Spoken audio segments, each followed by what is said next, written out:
Señores, estamos de regreso con El Consumidor y nos visita y es un grato placer siempre compartir con el licenciado José Miguel Volques.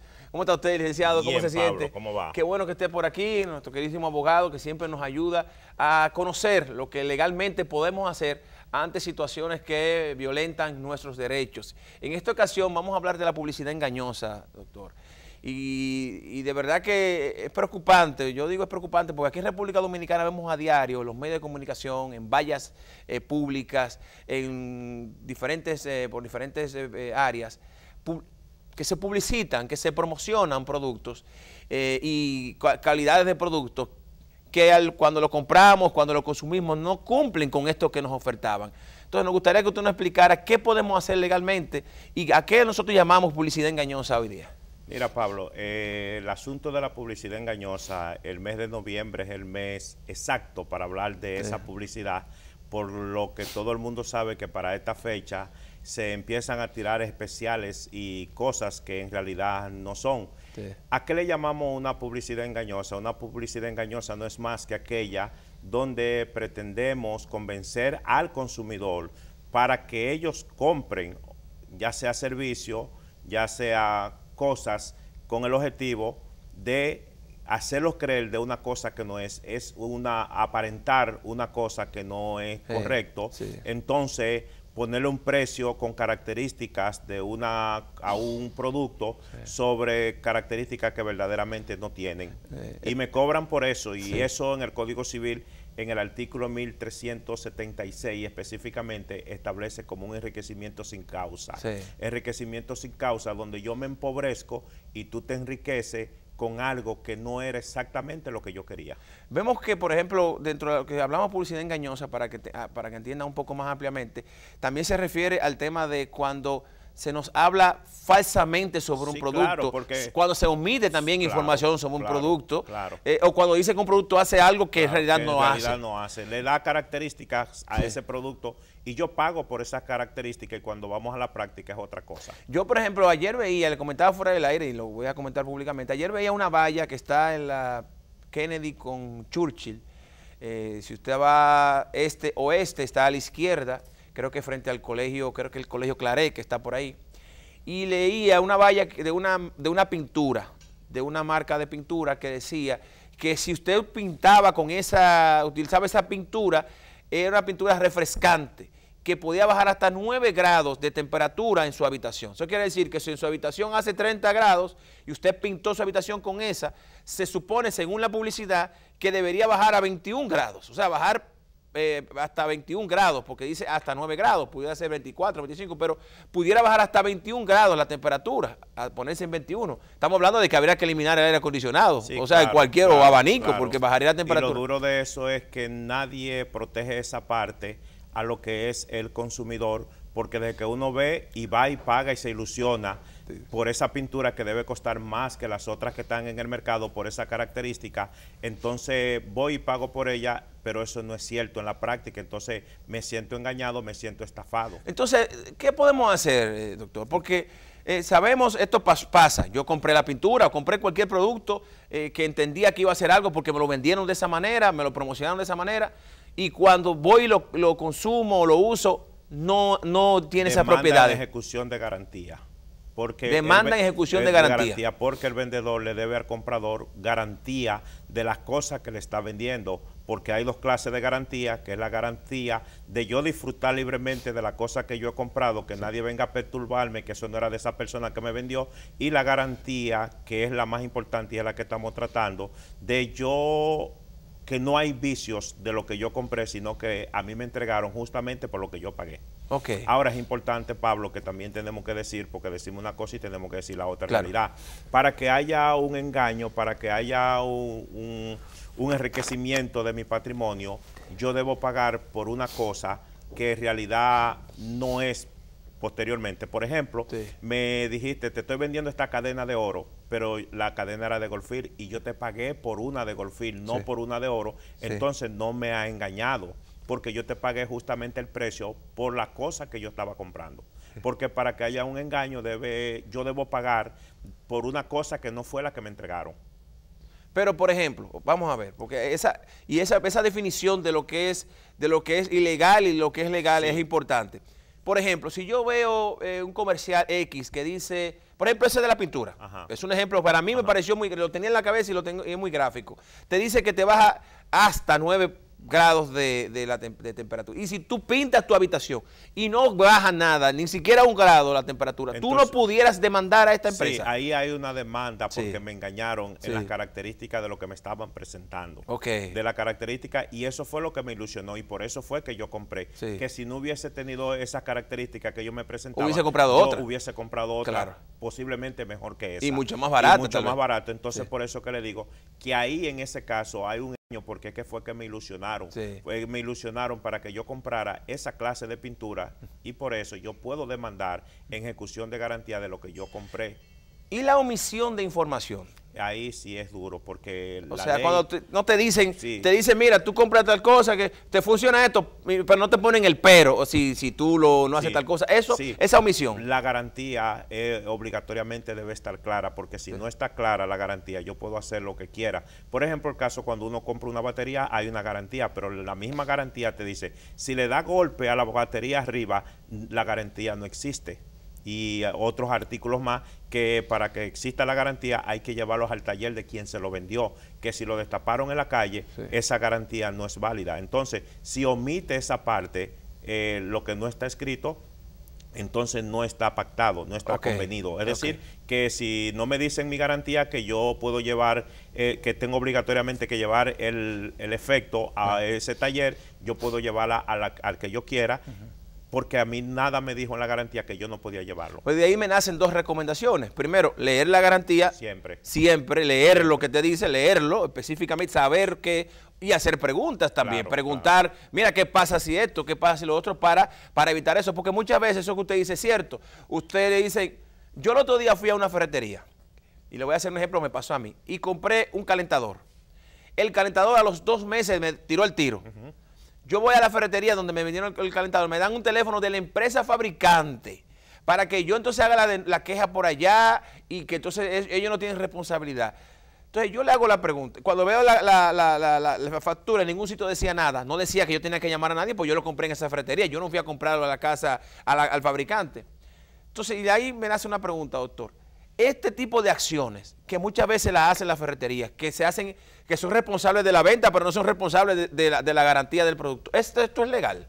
Si yo fuera a hacer una demanda, quien yo se lo hago es la ferretería. Claro. La ferretería entonces demanda al fabricante, el que la vende o representante aquí, y ellos vienen en intervención voluntaria porque yo no tengo ninguna relación comercial con el que lo fabricó, sino con quien me lo vendió. Exacto. Directamente, entonces, ya quien yo demando es a la ferretería y posterior a la ferretería demanda en intervención a quien es el fabricante o quien es representante en el país, en intervención para que en vez de que la condenen a ella, condenen al distribuidor. Eso es importante porque eso pasa muchísimo, muchísimo. Pero es una irresponsabilidad de la ferretería porque la queja donde se debe iniciar es en la ferretería y la ferretería es que lo recibe y ellos se encargan de mandarlo a la persona. Además, ellos tienen que vender un producto. O sea, si yo tengo un negocio, yo me aseguro que los productos, si no soy yo que fabrico, que yo solamente distribuyo, tengo que asegurarme que ese producto tenga la calidad, porque al final de cuentas, yo no sé cuál fue la compañía que la fabricó. Yo sí sé la ferretería que me lo vendió. Mi factura que lo dice. Claro, y mi factura de que dice donde yo lo compré. Es que yo no puedo demandar al que lo fabricó. Porque yo no tengo ninguna factura para presentarla en ningún sitio de mi relación comercial con ellos. Por eso es que mi relación comercial es directa con la ferretería. Entonces, licenciado, la parte del proceso legal, ¿qué se hace? ¿Cómo funciona esto? ¿Y a qué instancia nosotros vamos? Funciona de la siguiente manera, apoderamos un abogado, el abogado analiza el caso, la situación, y dependiendo de lo que es, entonces yo demando penalmente o demando civilmente, porque si es un engaño, si es una estafa, yo puedo demandar penalmente. Entonces, si es penalmente, entonces vamos a la fiscalía y la fiscalía apoderaría un tribunal o fuera directamente al tribunal penal una solicitud a instancia privada. Pero generalmente nosotros nos vamos al tribunal civil en ejecución de garantía primero debemos ponerlo en mora. Ponerlo en mora es que debemos decirle que le estamos dando un plazo para que proceda a resolver tal situación. Sí. Y si en ese plazo no la resuelve, entonces se procede a hacer la demanda como establece la ley. Ok. Hay muchos casos de ejemplos. Por ejemplo, en el tema de esa información de lo que cubre una garantía. Sí, la información que está en la garantía, la gente cree que solamente es de un producto que compramos, también de un servicio. También mucha demanda contra los seguros médicos, que los seguros médicos te tienen en la póliza y después que te tienen en la póliza tiene una enfermedad catastrófica y ellos quieren decir, eso nosotros no lo cubrimos. Entonces ahí hay una demanda, porque cuando yo compré mi póliza de seguro médico, yo no la compré con el objetivo de que yo iba a estar sano siempre. Claro. Que iba a estar sano siempre. Claro. Entonces, después que viene una persona con ciertas enfermedades, después que la tiene, entonces dicen, no, nosotros no cubrimos eso. Qué bien que no cubren eso. Entonces, son pasibles de hacer demanda. Okay. Hacer demanda y uno va a Proconsumidor y en Proconsumidor protegen al usuario y se toma decisiones. Se toma decisiones, sí. sí. Se toma Sí, decisiones. me consta que si Proconsumidor ha ganado, hay muchas situaciones que se han presentado, muchos casos que a diario se presentan en Proconsumidor, que se concilian y que buscan, hay una solución, claro. Sí, hay una solución siempre en ellos. Así que es una invitación también, vayan a Proconsumidor, señores, que Proconsumidor realmente, ese tipo de casos, hay una herramienta legal que existe que van a poder ayudarlo. El tema de la letra pequeña. De la letra pequeña. De la letra pequeña en las publicidades. La ley lo está prohibiendo. Lo está prohibiendo, lo está prohibiendo. Por eso es que los contratos hay que registrarlos en el organismo competente con esas letras pequeñas, que son lo que nosotros llamamos contrato de adhesión, y nosotros no lo leemos. Pero el organismo competente de protección está obligando, como dice la ley, que esos contratos sean registrados allá, y cuando están esas letricas pequeñas, inmediatamente hay que ponerlas grandes, y que no choquen con lo que establece la norma, con la Constitución y las normas, que no somos responsables de tal cosa, porque esas letricas chiquitas que ni ellos mismos saben lo que dicen, son letras que hay que buscar para verlas. Una lupa. Sí. Y eso es un desastre también. Pero eso es ilegal. Es ilegal porque la ley lo establece. Y no tiene ningún tipo, por ejemplo, ahora que usted habla de eso, esa frase de no nos hacemos responsables. Sí, hace unos años, me acuerdo que hubo un caso en el tema de los parqueos, sí, de los supermercados, de las áreas públicas, sí, que hay unos letreros que ponen que no nos hacemos responsables de robos o pérdidas o daños a sus vehículos. Y hubo una demanda y fue ganada por el cliente, sí, porque decía, no, usted es responsable. Sí, usted es responsable. O sea, que ese letrero no tiene ningún valor. Sí. Fue una presentadora de televisión muy famosa de este país, que hoy está en un cargo público, que ganó ese caso. Pero recuérdate que en ese momento ganaba, y si te das cuenta, eso ha hecho que las plazas en 90% no te den ticket cuando entra, porque en esa plaza que se inició en la Churchill, ellos daban un ticket para entrar y se supone que para yo salir tengo que dar el mismo ticket. En ese caso, la persona se le llevaron el vehículo y ella no, cuando sale dice, no, pero yo no tengo mi ticket aquí. Yo tengo mi ticket aquí, ¿cómo lo sacaron?